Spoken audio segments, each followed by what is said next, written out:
Hi Brandy. You mentioned that you had some questions.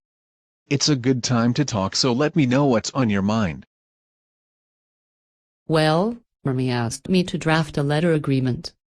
I told her that I would do that for her, but, to be honest, I don't really know what that means. Is a letter agreement the same thing as a notice?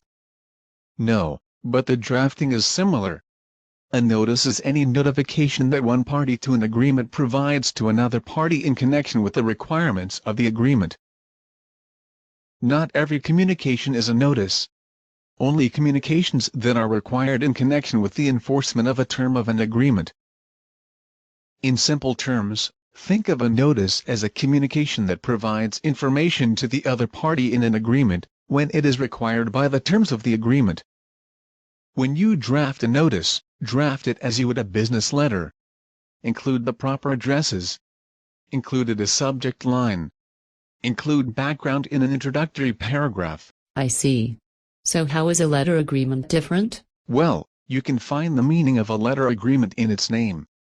A letter agreement is an agreement, or a contract, in the form of a letter. As simple as that? Yes, as simple as that. I think I need to understand a bit more. Can you give me some examples of when I should draft a notice?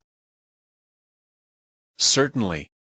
There are a lot of common examples of when you might need to draft and send a notice. For example, you might need to send a notice of breach or a notice that the company has accepted a deliverable that a contractor prepared. If the company moves to a new address, you would have to send out notices of the new address.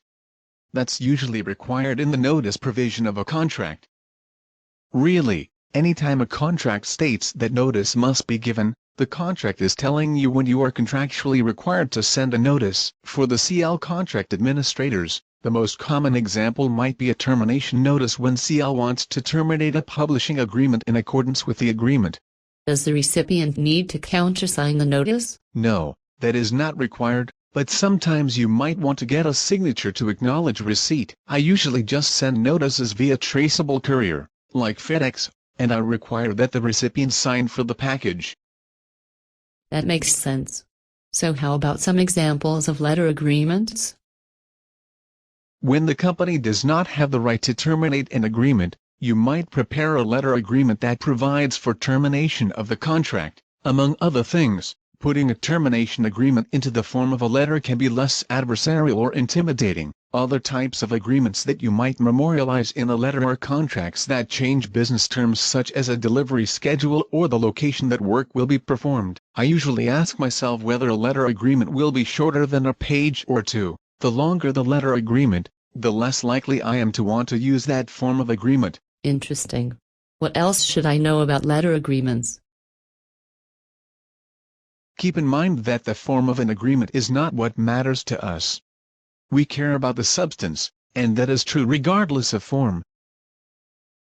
Sometimes it is just easier to memorialize an agreement in a letter, especially when the new agreement is collateral to the existing agreement. Think of a letter agreement as a notice that is not effective until it is accepted. Draft a letter agreement as you would a notice, but make it clear that the document memorializes an agreement. Add instructions for acceptance and always included a deadline after which acceptance is no longer permitted.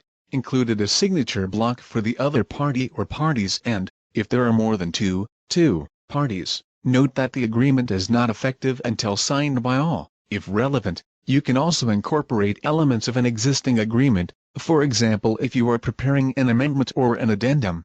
Should a letter agreement include all of the elements of a formal contract? A letter agreement is still a real contract. You need to include the parties, the date, a clear reference to underlying agreement, the nature of the agreement, including the duties and obligations of both parties, and rules for acceptance. Should I include choice of law in a notice? You tell me.